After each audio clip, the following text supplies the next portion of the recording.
Hola, muy buenas noches, bienvenidas, bienvenidos, bienvenides. El día de hoy estamos nuevamente de manteles largos, pues nos acompaña el doctor Raúl Arriaga Ortiz. Él es doctor en antropología social, profesor e investigador del posgrado en estudios e intervención feministas del Centro de Estudios Superiores de México y Centroamérica de la UNICASH, coordinador del Centro de Estudios Antropológicos de Género, Sexualidad y Etnicidad, Mariela Miano de la ENA. Muy bien, muy buenas noches, bienvenido Raúl Arriaga Ortiz. ¿Cómo estás? ¿Te puedo hablar de tú? Sí, por supuesto, Almícar. Muy Muy bien, contento de pues estar con ustedes. muchísimas gracias, de verdad que es un gustazo que te sumes a este evento que lo que busca es invitar a la reflexión, es invitarnos a cuestionarnos, a mirar nuestras diversidades, a explorarlas, a reconocerlas. Y bueno, tú nos traes un tema que de verdad me parece es sumamente interesante. Será un placer escucharte y a partir de ello reflexionar. No sé si antes de iniciar te gustaría compartirnos algo, decirnos algo de ti.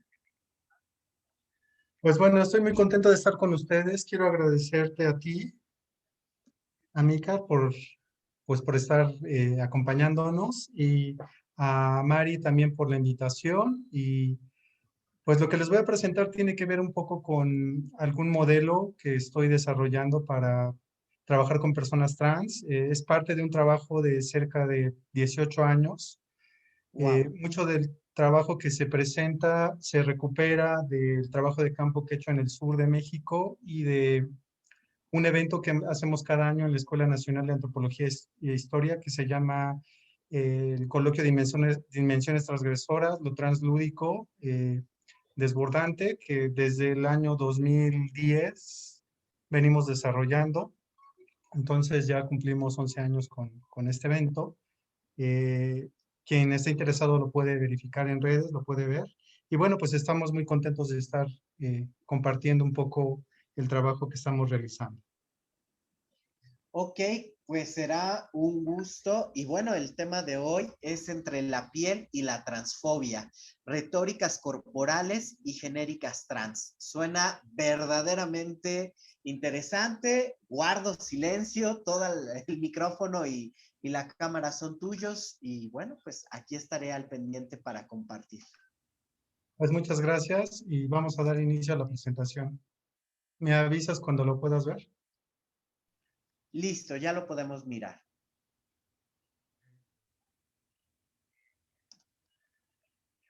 Ok, ahí ya se ve todo, ¿verdad? Perfecto. Bueno, el día de hoy les vamos a exponer, les preparé algo que se llama Entre la piel y la transfobia, retóricas corporales y genéricas trans. Es un modelo que estoy tratando de implementar ya desde el año 2016. Ahorita les voy a decir las bases, de dónde viene y demás, pero básicamente se trata de regresar al cuerpo a los signos a propósito de las personas trans y problematizar un poco para empezar a desarrollar modelos, quizás modelos de investigación o de intervención.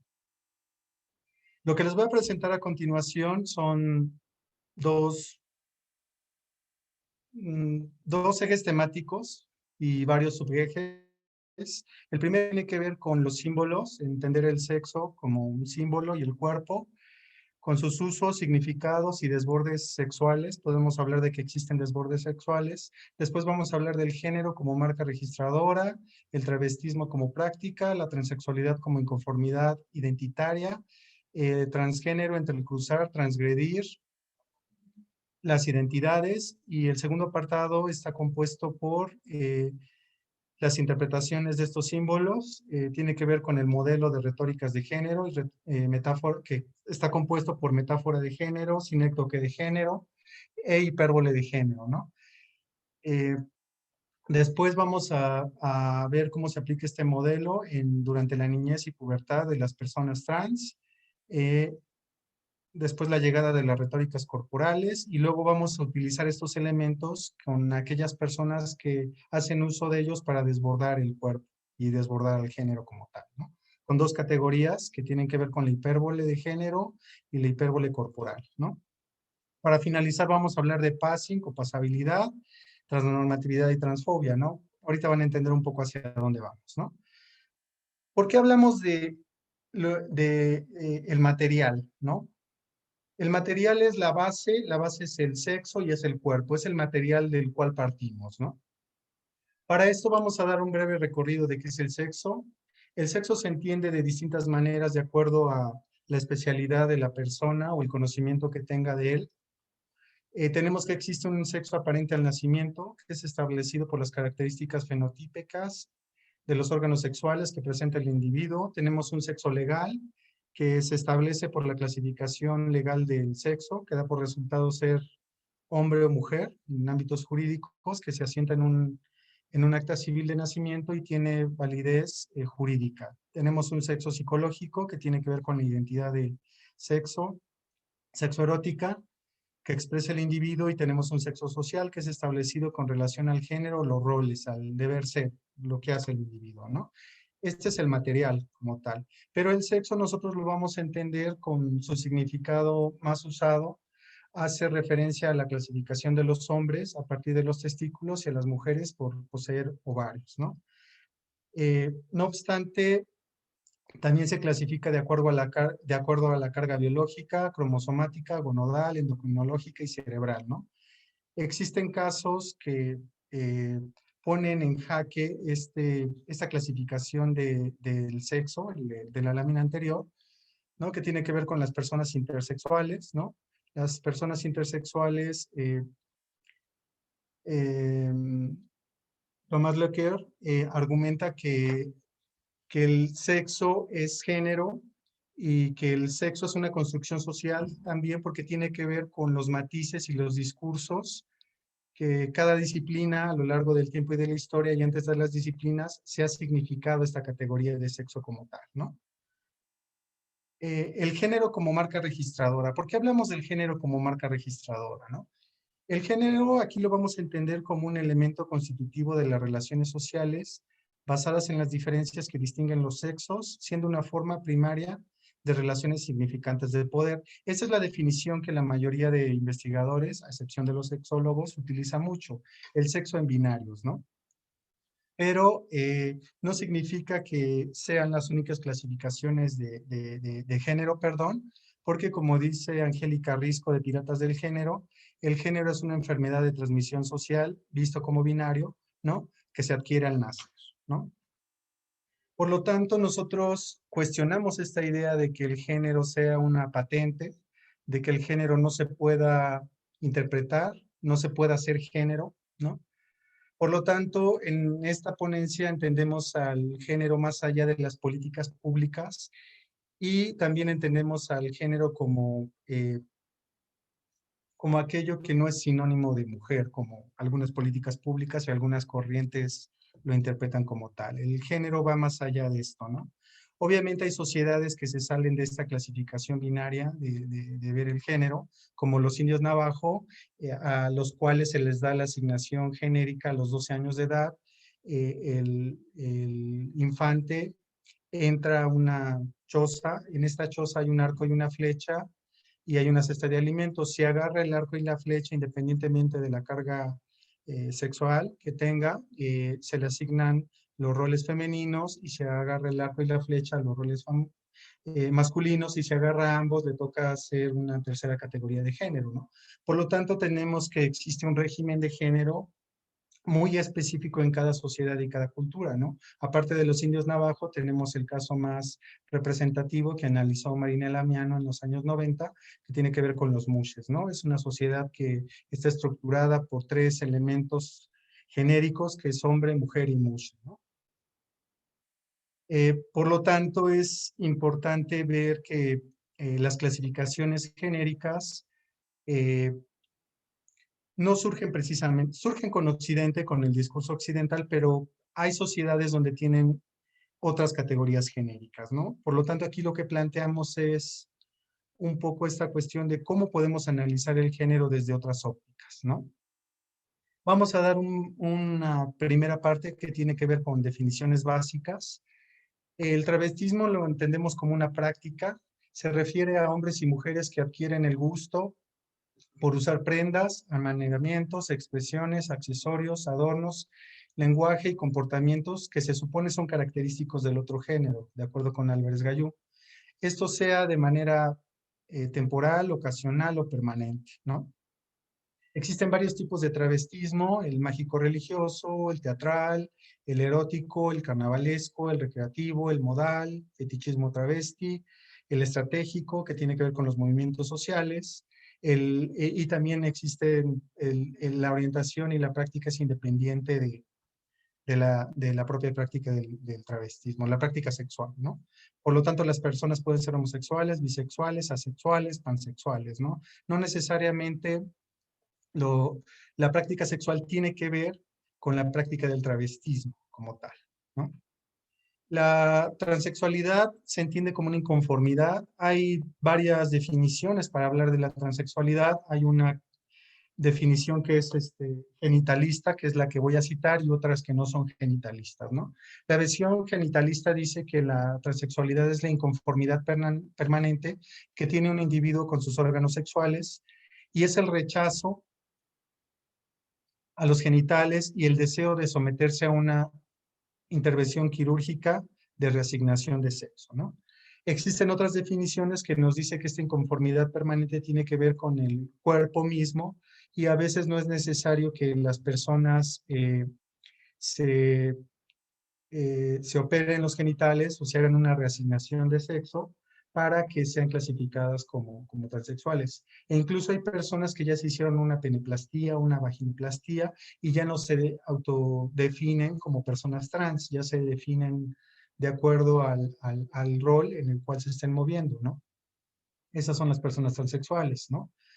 Por eso Angélica Risco hace algunos años nos planteaba, ¿no? Que bienaventuradas las que se hormonan, porque de ellas será el reino de los cielos, ¿no?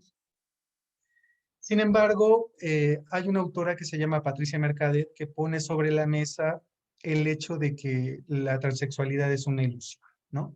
La voy a citar y ahorita le explico. Dice, no existe cambio de sexo porque este hace referencia a las características cromosomáticas. Existe un cambio de género porque este refiere a las características culturales e individuales basadas en las diferencias simbólicas que se hace del sexo. Aquí Patricia Mercader lo que argumenta en su libro La ilusión transexual es que la transexualidad es una ilusión. Es una ilusión porque no se pueden cambiar los cromosomas, no se pueden cambiar los genes de las personas, ¿no? La parte cromosomática no se puede cambiar, pero sí se pueden cambiar las instituciones, sí se pueden cambiar las normas jurídicas y sí se puede cambiar todo aquello que tiene que ver con el cuerpo y con la persona, ¿no? Y algunos de nosotros criticaremos esta obra y diríamos, bueno, la ilusión transexual es una definición no muy atinada, ¿no?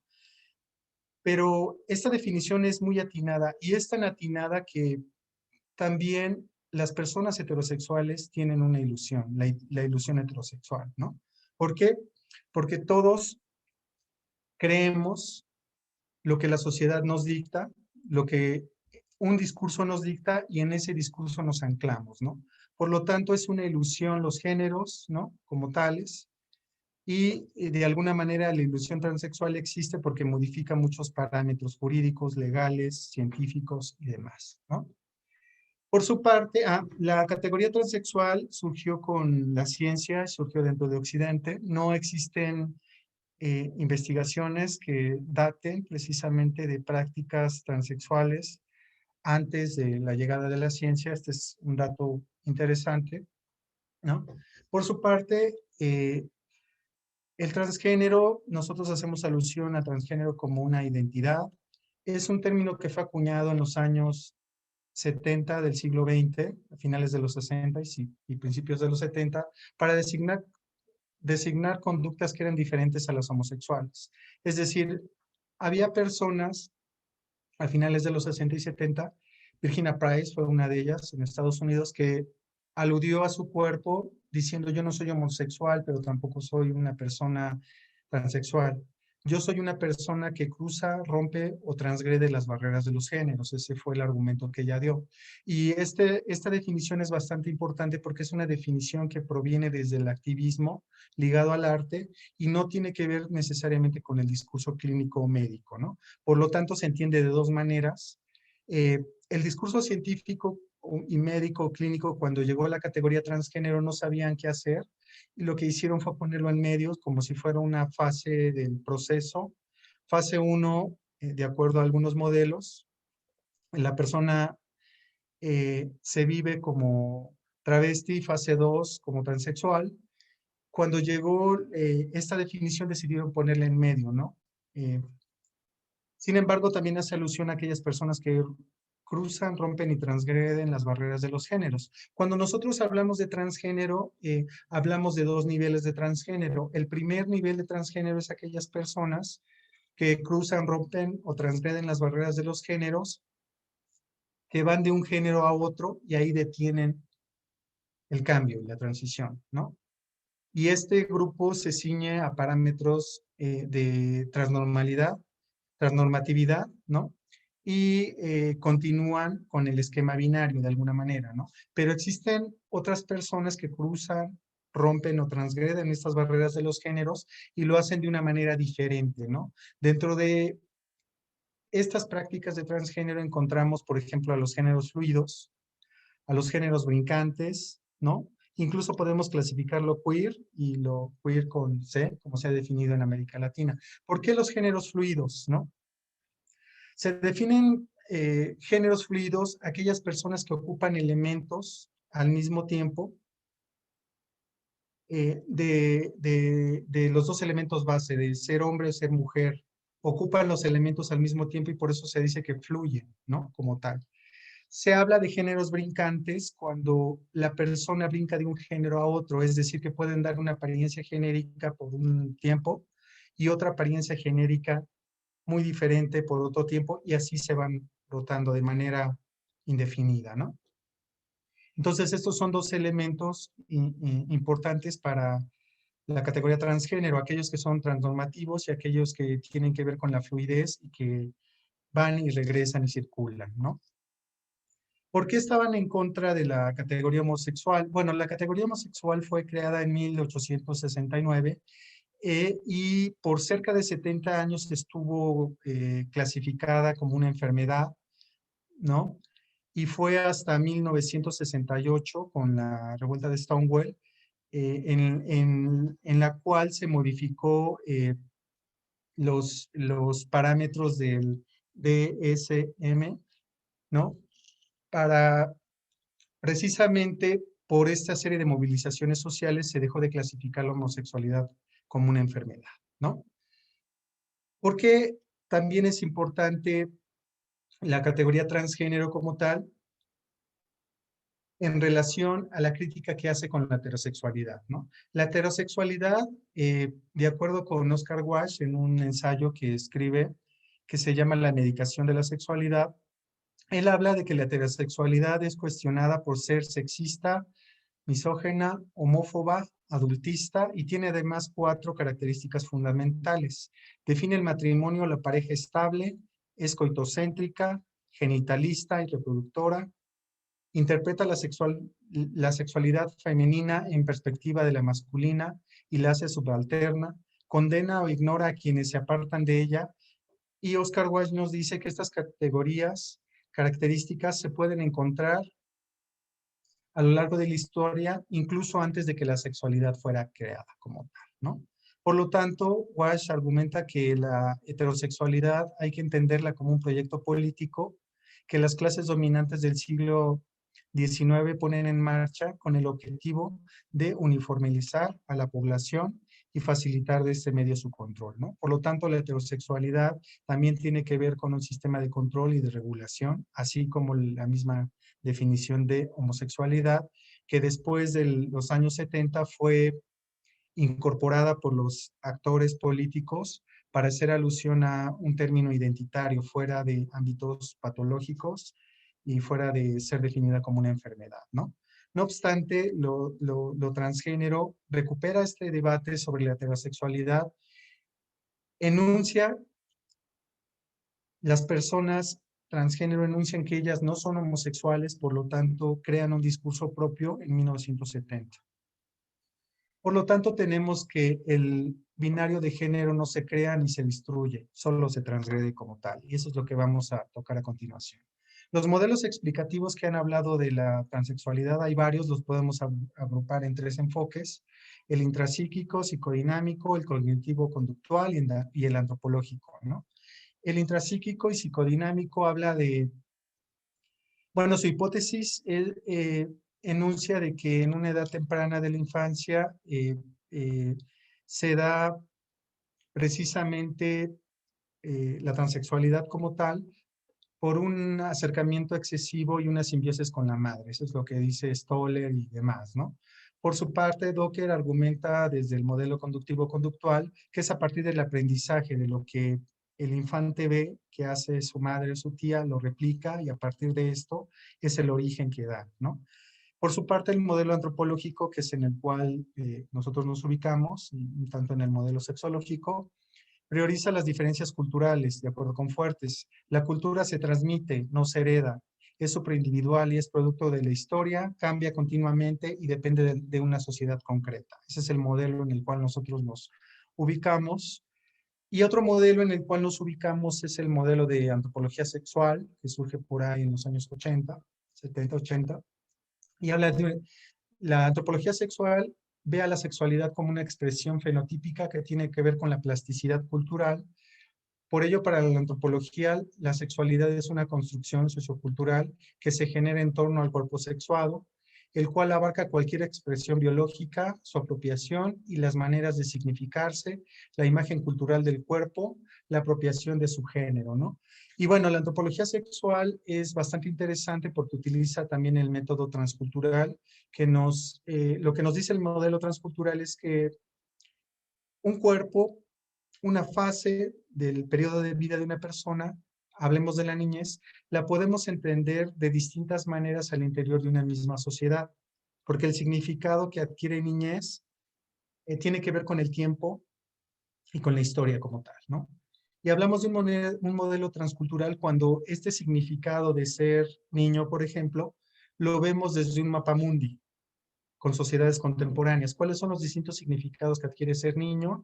¿Cómo está la sexualidad del infante? ¿Cómo se interpreta la sexualidad de este tiempo biológico en un tiempo social, y en un tiempo cultural y en un tiempo individual, ¿no? Y de ahí también hace un modelo de investigación para que también se analice a través del tiempo y de la historia a lo largo de las demás sociedades, ¿no? Por eso es un recurso bastante interesante el modelo transcultural.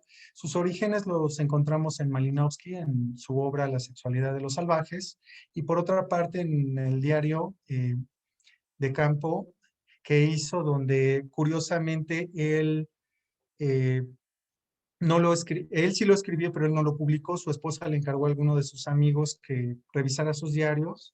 Cuando la esposa de Malinowski vio el diario de campo, vio que tenía prácticas con sus informantes indígenas varones y también vio que él era infiel con muchas mujeres y a raíz de eso decidió sacar el diario de campo para que se viniera abajo la obra de Malinowski, pero contrariamente a lo que ella planeaba, esto de una ruptura al interior de la antropología social y de los estudios de sexualidad, porque también gracias a este libro, eh, nosotros como investigadores nos hacemos presentes al momento de realizar las investigaciones, ¿no?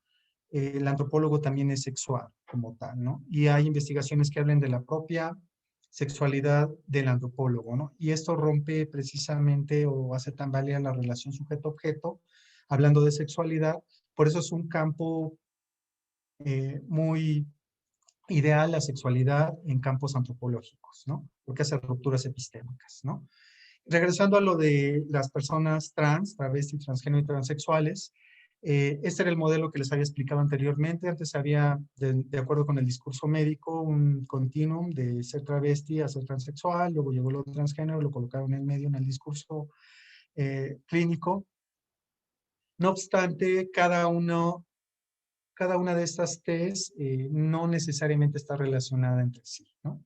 Por ejemplo, aquí en la Clínica Condesa desafortunadamente siguen ocupando este modelo de fases, aunque en la práctica y en el discurso, en las páginas, te dicen que no, en la práctica clínica sigue operando este discurso desafortunadamente en la mayoría de las personas que atienden, ¿no?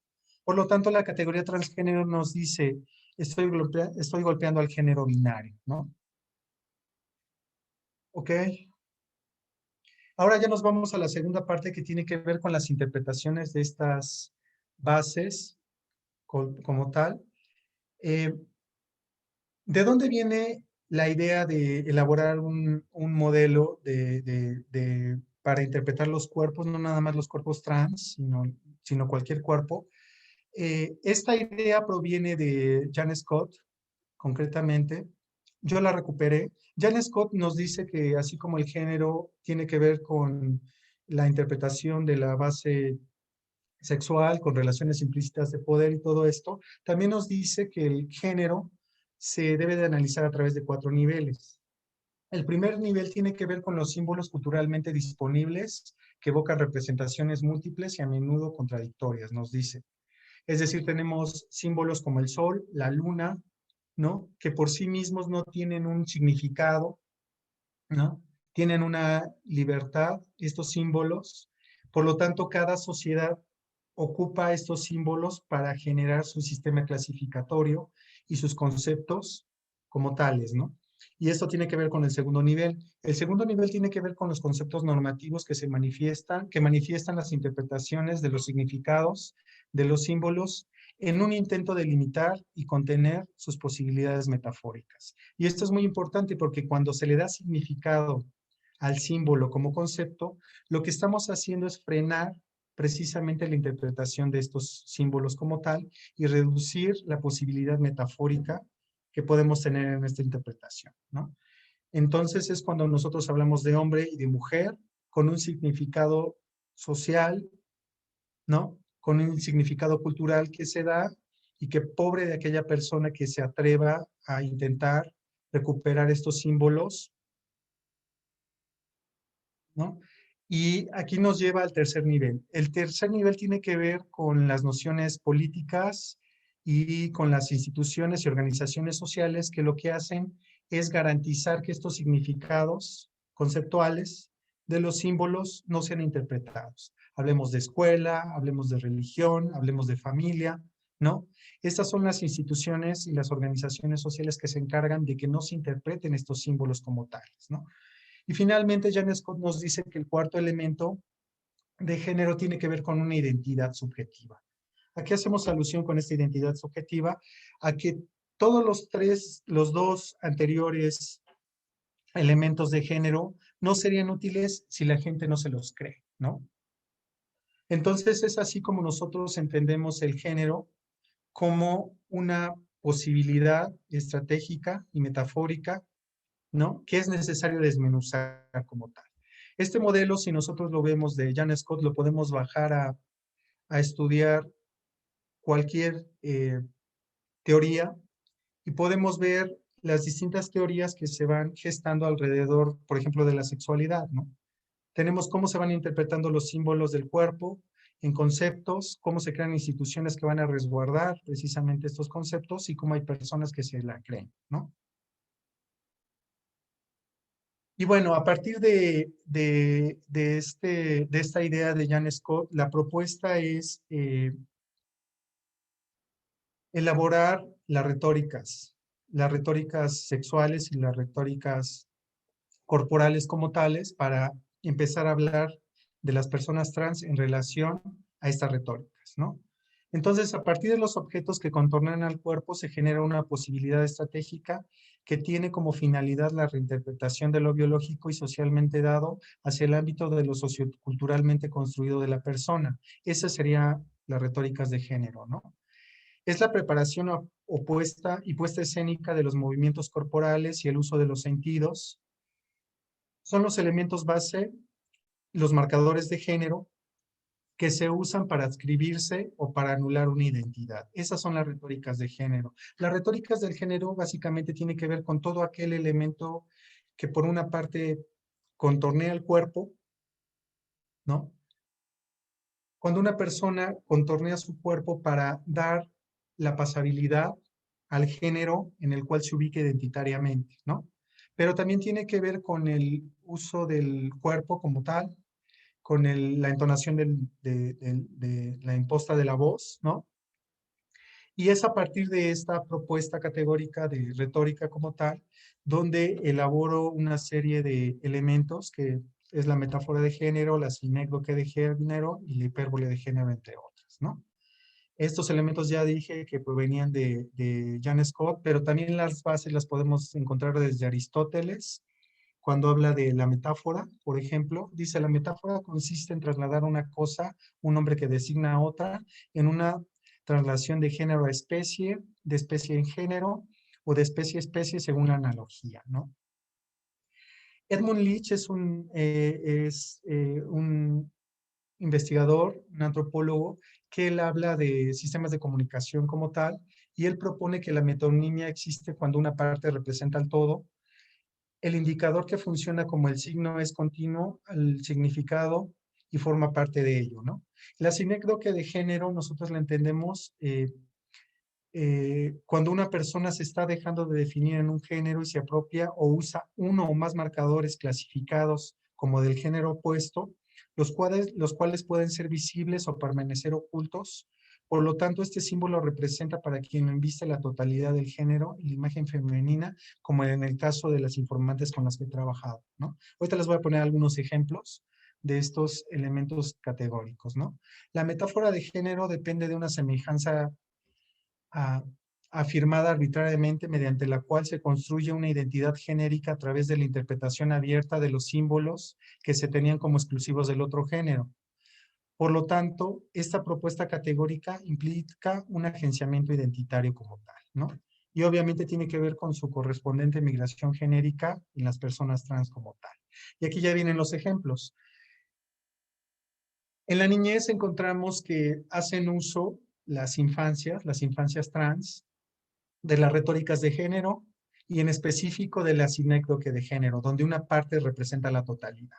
Por ejemplo, yo he hecho investigación con bastantes personas trans y hacen alusión que durante su niñez eh, el hecho de reafirmarse identitariamente como mujer en aquellas personas que fueron asignadas como varones, es decir, las personas transfemeninas, lo que hacen cuando eran niños, bueno, cuando estaban en su fase de niñas, es negociar con sus padres de familia si existe la posibilidad de que exista una negociación en la elección de ropa y, por ejemplo, en los calzados, ¿no?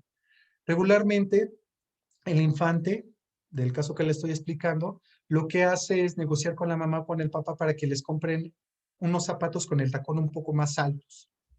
Y el uso de este elemento, que se supone es una característica de las zapatillas, ¿no? Inviste a la persona en la totalidad, ¿no?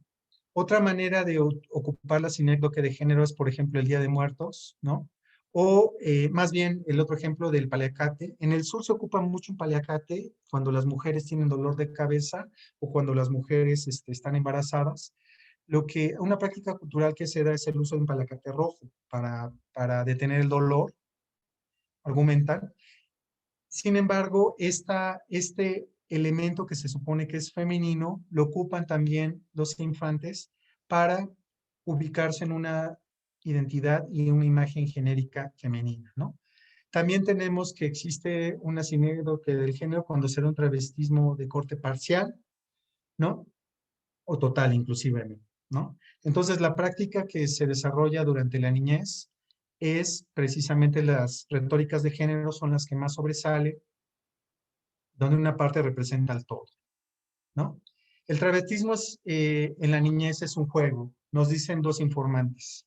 Angélica dice: me miraba al espejo y sin que nadie me viera me ponía las faldas de mi hermana, de mis hermanas, pero cuando salía afuera era diferente, trataba de portarme lo más hombre que pudiera. Y cierro, ¿no? Lo interesante es cuando pasamos de la niñez a la pubertad. Cuando llegan a la pubertad a las personas trans, existe una tendencia en ellas eh, a reflexionar en torno a su cuerpo y a sentir una inconformidad con su cuerpo La mayoría de ellas, bueno, más bien todas, las que son transfemeninas ya actualmente, los cambios relativos a la pubertad, que se refiere a los cambios de voz, el ensanchamiento de los hombros, el crecimiento del cartílago tiroideo, la aparición del bigote, los vellos faciales y las erecciones, las experimentan de distintas maneras las personas trans. No obstante, surge un repudio hacia su cuerpo. ¿Por qué? Porque el cuerpo va en una dirección, el tiempo biológico va en una dirección y el tiempo genérico va en otra dirección. Entonces, ¿qué es lo que pasa?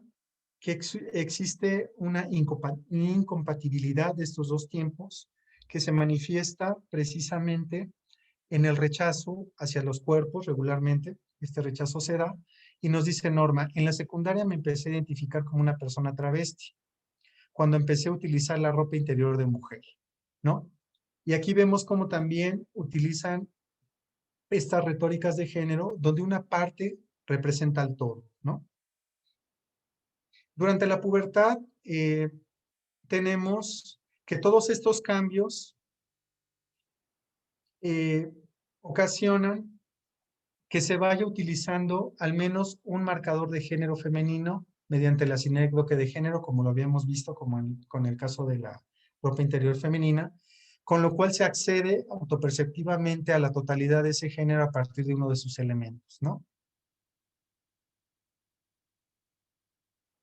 Ya en la pubertad encontramos que se empiezan a utilizar, a recuperar elementos genéricos femeninos a través de la sinécdoque también, y regularmente existe una tendencia hacia utilizar espuma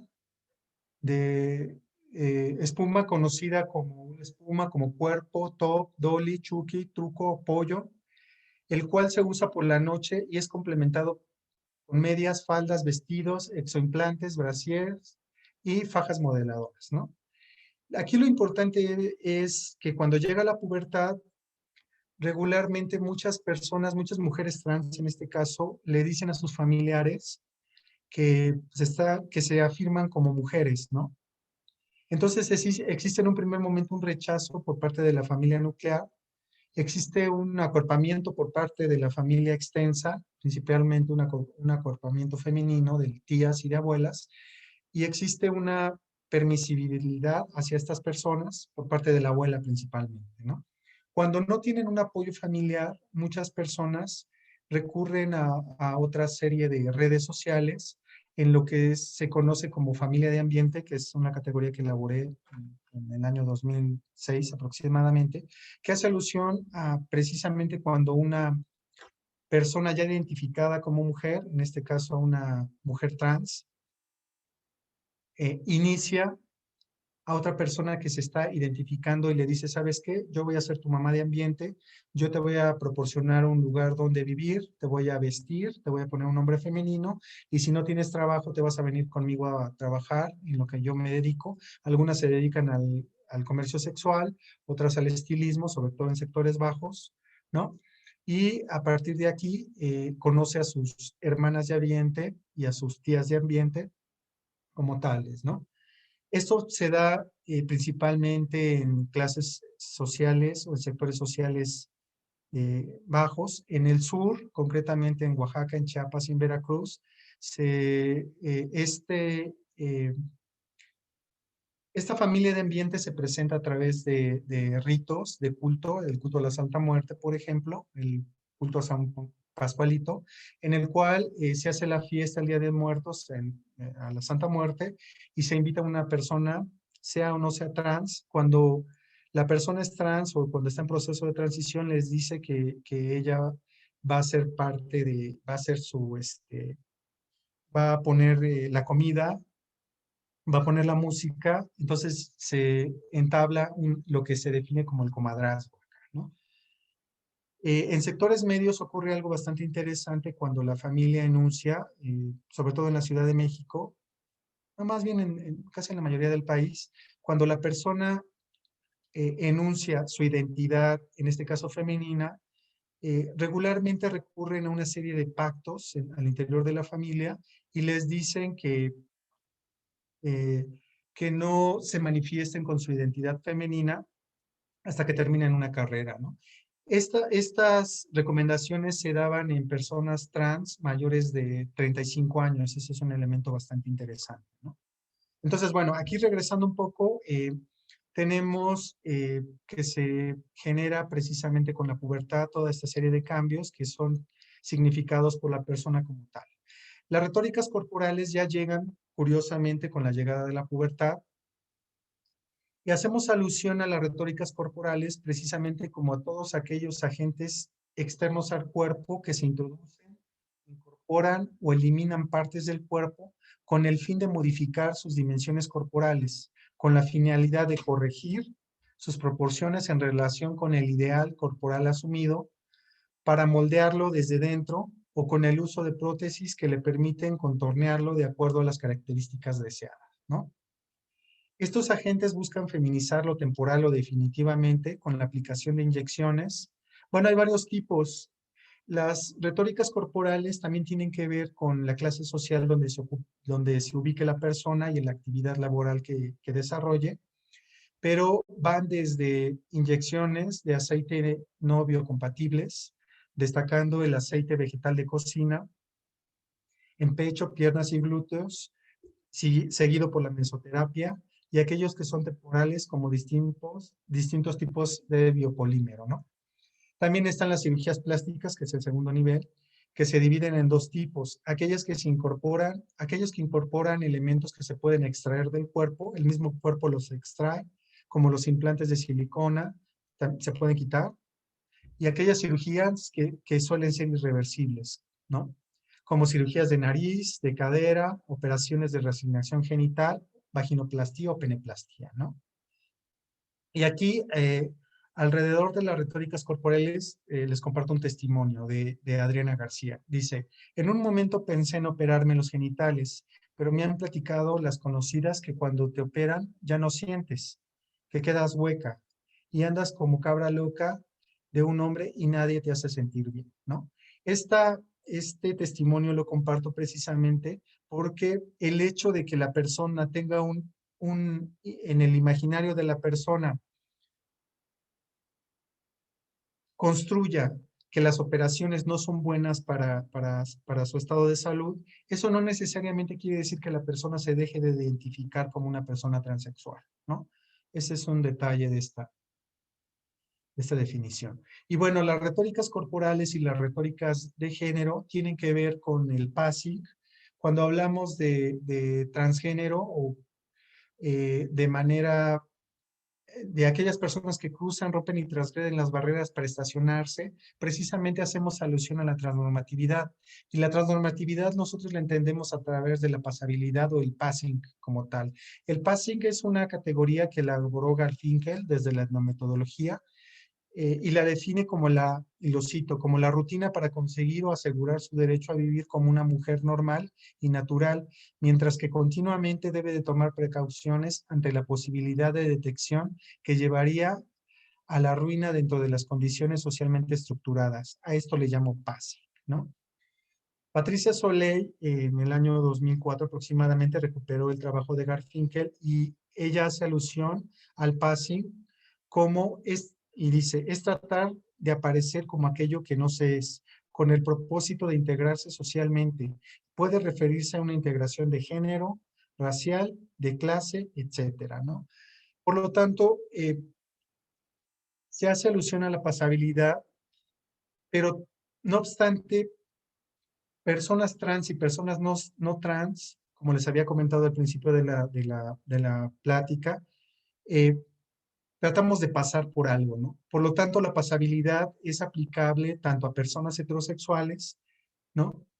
Como a personas trans, como a personas gays, como a personas homosexuales, como a personas lesbianas, como a personas bisexuales, ¿no? Porque existe una pasabilidad, existe un ideal y existe en las personas trans al menos este vivir en passing, porque constantemente hacen esfuerzos para que no sea develada su condición de las personas, ¿no? Y esto es un elemento bastante interesante, ¿no? Y finalmente tenemos la transnormatividad, ¿no? La transnormatividad reproduce patrones corporales y genéricos occidentales basados principalmente en la juventud, ¿no?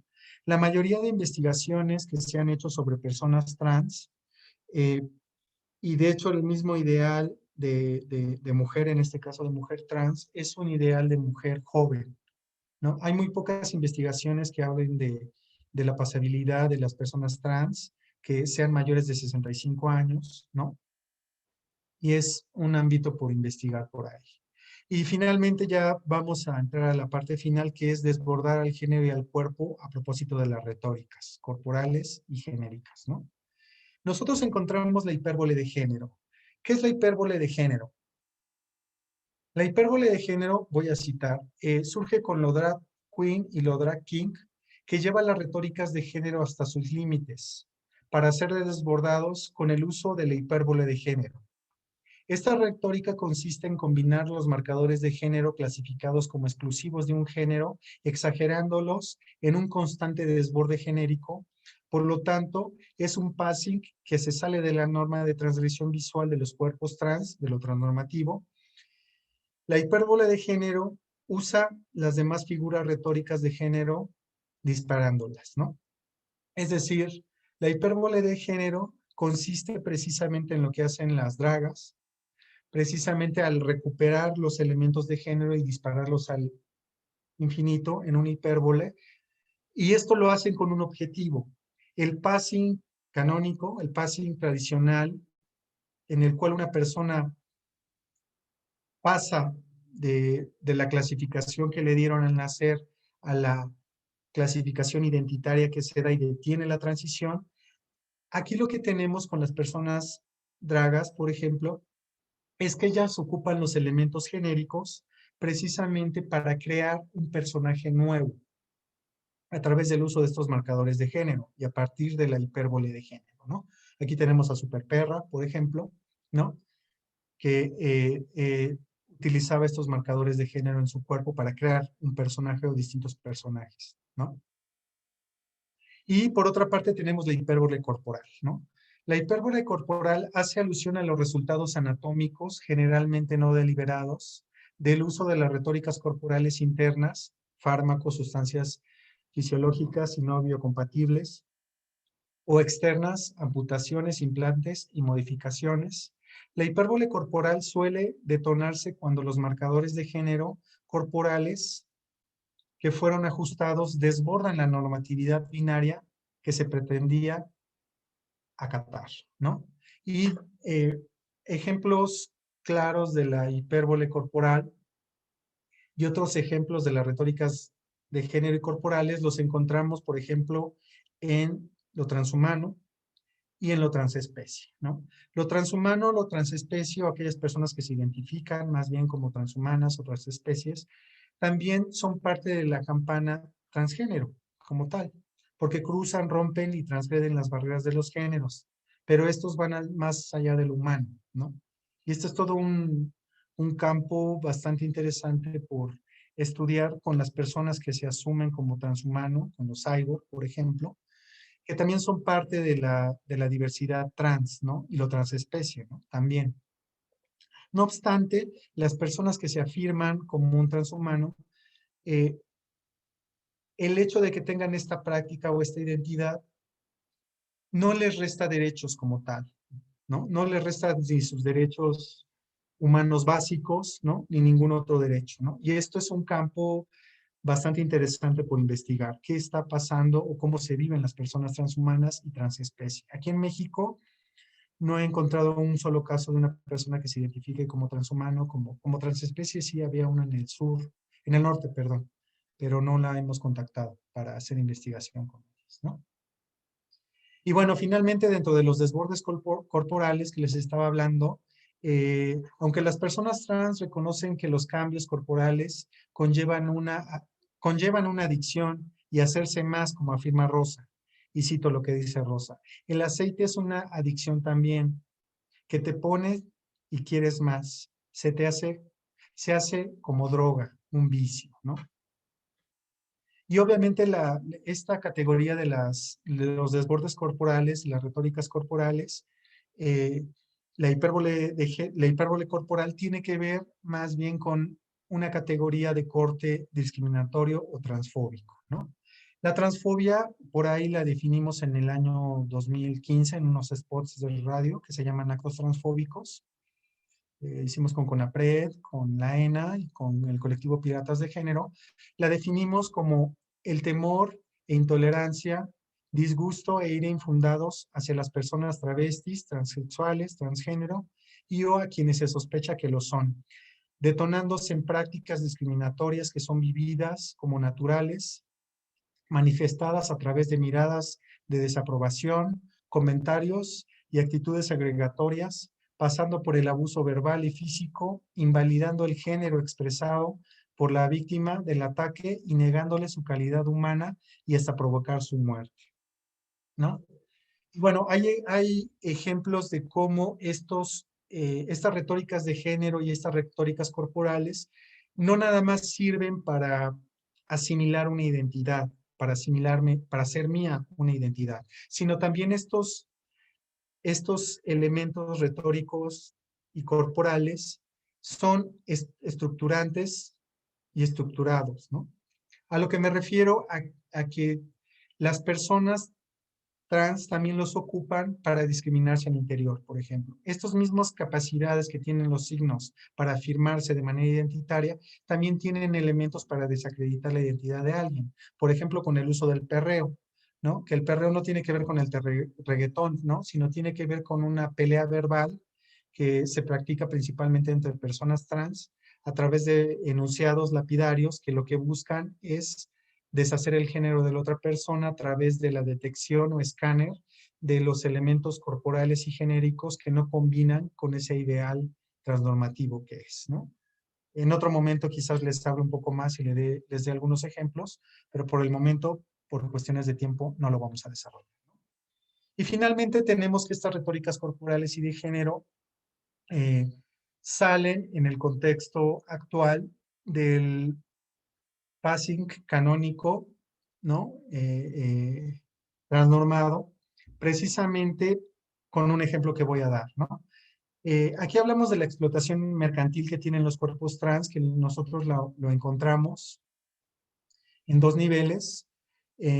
Actualmente, por una parte están los cuerpos trans como parte de lo lúdico, de la diversión y del comercio sexual, en aquellas que ejercen el comercio sexual, y por otra parte también están como un producto en los medios, como en Internet, en YouTube y demás, ¿no? Por eso hablamos de la explotación mercantil que se basa en develar, en el caso de algunas de ellas, ya sea por una retórica de género discordante, como una hipérbole de voz, ¿no? De Lady Tacos de Canasta. A pesar de cumplir con todas las exigencias de la transnorma, las personas o personajes se delatan a sí mismos desde un inicio como personas trans, ¿no? Y eso es otro elemento, ¿no? Hay muchas personas, no Lady Tacos de Canasta, sino otras personas trans, que se venden más en redes sociales a partir de develarse a partir de una retórica corporal, ¿no? Y eso es un elemento interesante por analizar, ¿no? Finalmente, como conclusiones muy breves, tenemos que las retóricas de género pueden ser un elemento estructural para hacer o deshacer una identidad, como ya les expuse, ¿no? Las retóricas corporales nos pueden ayudar a generar proyectos de acompañamiento individuales considerando tanto el cuerpo y el género en su devenir a través de las distintas facetas por las cuales atraviesa un individuo y desde donde el individuo se sitúe en su tiempo vivido. Y las retóricas de género y corporales, las personas trans se viven en una transnormatividad. Esta es una característica importante que ya casi no desarrolla en las conclusiones en el texto, pero tiene que ver con que estas retóricas de género y estas retóricas corporales nos ayudarían a elaborar una fórmula en la cual las personas trans se viven en una triada que sería la transnormatividad por una parte, la pasabilidad por otra parte o el passing y la transfobia, ¿no? Y esto nos daría elementos para combinar y para generar investigaciones y proyectos de intervención de una manera más adecuada. Y por mi parte, sería todo. No sin antes, me gustaría cerrar con esta frase de Federico Nietzsche, que también la recuperé bastante para el modelo. Dice Federico Nietzsche, la metáfora no tendría únicamente un uso retórico, sino también estratégico. Vendría también a ilustrar, la afirmación del juego del devenir. Es decir, Nietzsche lo que nos está diciendo es que la metáfora no nada más tiene un uso retórico de la interpretación que se da, sino un uso estratégico. Y bajo este esquema de estrategia es como yo propongo las retóricas de género y las retóricas corporales para tratar de dialogar de una manera más profunda con las personas trans, ¿no? Finalmente, tenemos un esquema de binario que se rompe y se regresa, ¿no? Todos los diseños que se ocuparon el día de hoy, lo recuperé de Angélica Risco de Piratas de Género, colectivo que desafortunadamente ya no existe, ¿no? Les comparto algo de las referencias que he escrito y sobre las cuales desarrollé esta charla del día de hoy, la cual ya había desarrollado hace 2 semanas en la DAF, la Dirección de Antropología Física, pero ahorita decidí ampliarla un poco más. Les dejo las bibliografías, mi contacto y por su atención. Muchas gracias. Y eso sería todo. Almícar. Pues sí, pues muchísimas gracias, Raúl. Sin duda, un tema sumamente interesante. Me parece que muy actual, del que todavía creo tenemos mucho por aprender, por descubrir, porque bueno, justo se vienen trabajando y abordando desde diferentes perspectivas, pero todavía me parece hace falta profundizar más. Estamos como en pañales aún en algunas áreas del conocimiento, todavía nos falta por conocer, por profundizar, por empaparnos más, porque sin duda tienen su complejidad. Me encantaba este término que nos compartías, que creaste, de familias diversas, ¿fue así? ¿Familia diversa? Familia de ambiente. Familia de ambiente, sí, o sea, me parece que es muy interesante por todo esto que nos ibas describiendo de cómo se va dando como un proceso de adopción y van generando todo un proceso como de hermandad, si es que lo entendí bien, donde, pues al final del día se va generando toda una red entre estas personas donde pues se van como enseñando y compartiendo experiencias, conocimientos, a qué se dedican, cómo le hacen, qué hacen, y no sé qué tanto esto también permita generar o influya en la identidad que se va también estableciendo y generando ya como parte de este grupo, no lo sé. Sí, Mícar, una característica que tiene la familia de ambiente, de hecho les iba a Ujú, exponer iba a ser una exposición de la familia extensa, la familia nuclear y la familia de ambiente, pero ok, eso me hubiera llevado 15 minutos más de la exposición, desafortunadamente.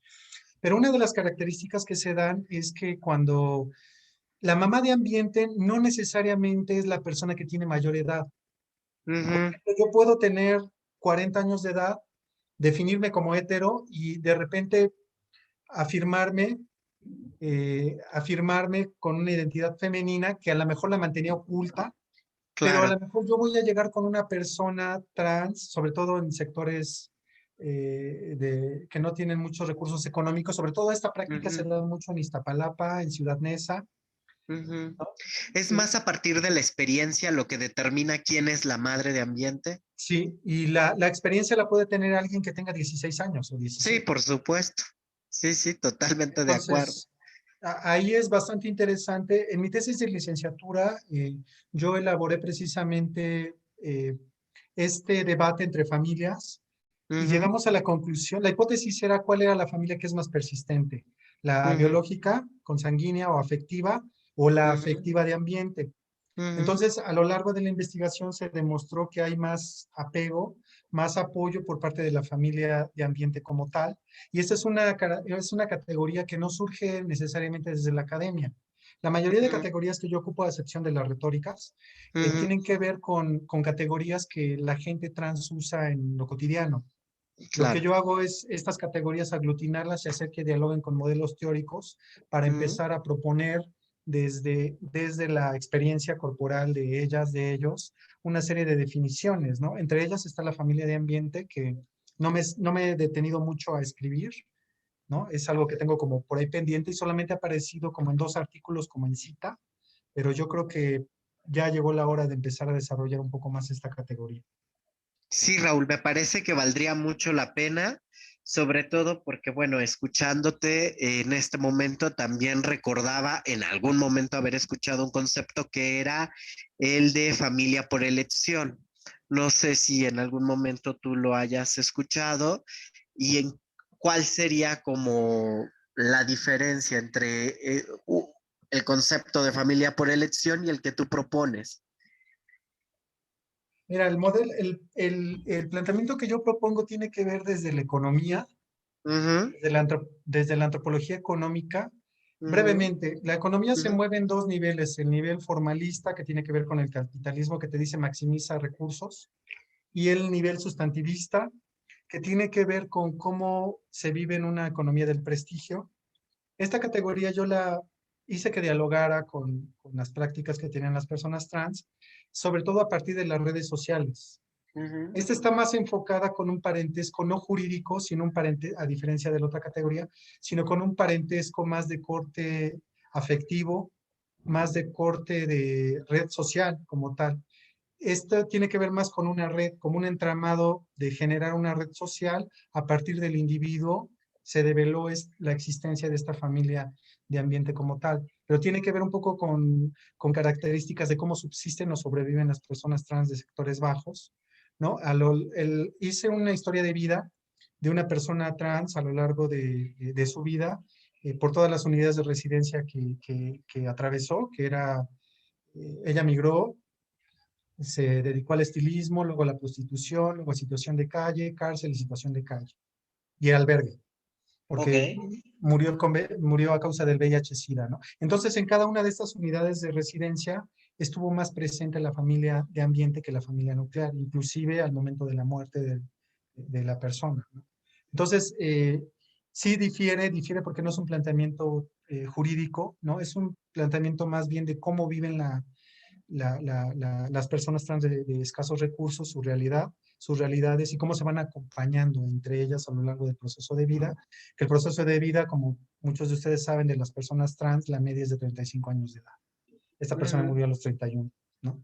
ok, Entonces, sí hay diferencias, porque esta no tiene que ver con fines jurídicos ujú, ni tan teóricos, ¿no? Sino, claro. bueno, ya es teórico ya cuando yo lo empiezo a estructurar, ¿no? Pero Sí, sí, por sí, ahí va la respuesta. pero entiendo que esta propuesta que tú vas generando es más como desde la experiencia de, había alguna vez, escuchábamos con otra invitada, invitado, que nos hablaba como del activismo de calle, de las activistas que van a pie, de lo que se va generando en ese espacio, en ese grupo, en ese contexto, como esto que nos mencionabas, Iztapalapa, Nesa, por ejemplo, de que tiene que ver con ese contexto y con ese espacio y que van generando sus propios términos, sus propias propuestas y de alguna manera eso es lo que tú has puesto a dialogar con la academia, por así decirlo, con ciertos contextos que se han construido desde lo académico.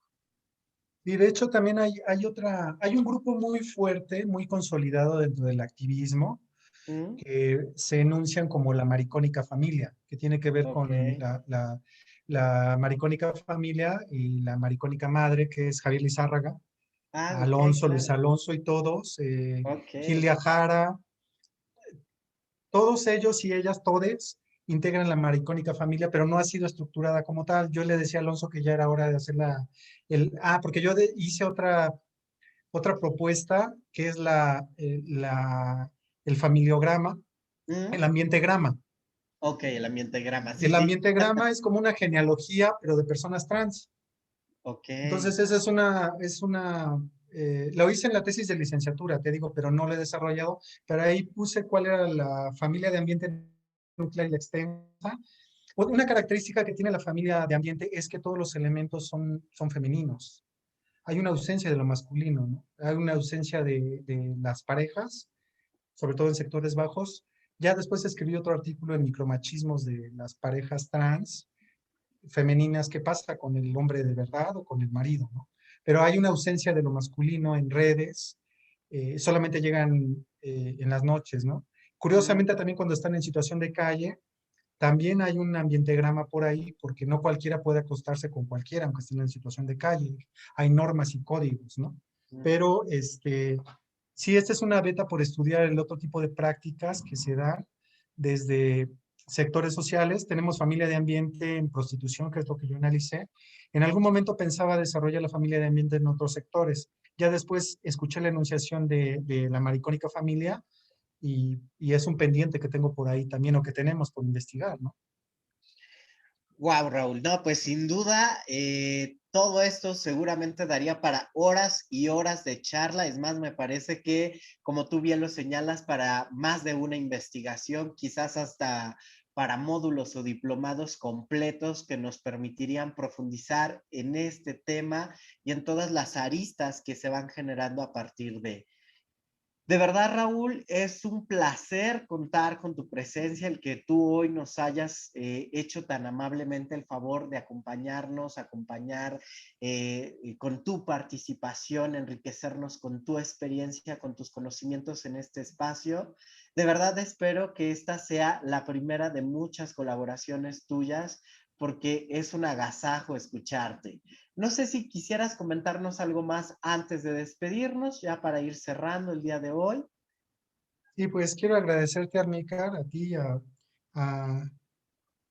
Comesex, por haberme invitado a esta primera charla, que tampoco espero que sea la última. Y dos comerciales brevemente. Claro. Como ya les había anunciado a principios de mi participación, cada año, cada 2 años, ahorita por cuestiones de pandemia no lo hemos desarrollado, eh, tenemos el coloquio internacional Dimensiones Transgresoras, Travestis, Transgénero, Transexuales e Intersexuales, lo translúdico, que cada año le ponemos desbordante, detonante o algo, que hacemos en combinación con la Comisión de Derechos Humanos de la Ciudad de México. Ese es un evento que vamos a desarrollar ahorita el mes de diciembre, si el tiempo pandemia lo permite. Y también tenemos otro coloquio que algunos de ustedes han participado y les interesará participar, que es el coloquio Sexualidades Prohibidas. Vamos por el 7º coloquio Sexualidades Prohibidas y estamos a punto de convocar a un librito por ahí que probablemente vaya a salir como en un año. Ese es como los comerciales que quería decir. Y también tenemos pendiente por ahí un seminario que a causa de que yo ya radico en Chiapas, ¿no? Entonces, mis actividades que tenía ya ahorita son en línea o ya no se han hecho pues por lo mismo del semáforo, pero esperamos en poco tiempo volver a abrir el seminario transdisciplinario que hacemos junto con la Comisión de Derechos Humanos, que también ya lleva 5 generaciones de seminaristas, el cual coordino, y en el cual participan múltiples activistas, investigadores, personas no activistas, y a estos eventos, incluido el seminario, puede participar cualquier persona, no es necesario que tengan grados académicos, o que sean activistas, o que sean doctores, o que sean pacientes, que sí hay que ser muy paciente con nosotros, ¿no? Pero puede acceder cualquier persona. Más adelante te compartiré las convocatorias para que nos ayuden a la difusión de los eventos. Pensaba en disfunción en personas trans, porque un tema que no se ha tocado es la relación del pene con las chicas trans, y ahorita Claro, por me supuesto. vino a la mente, es todo un camino, ¿no?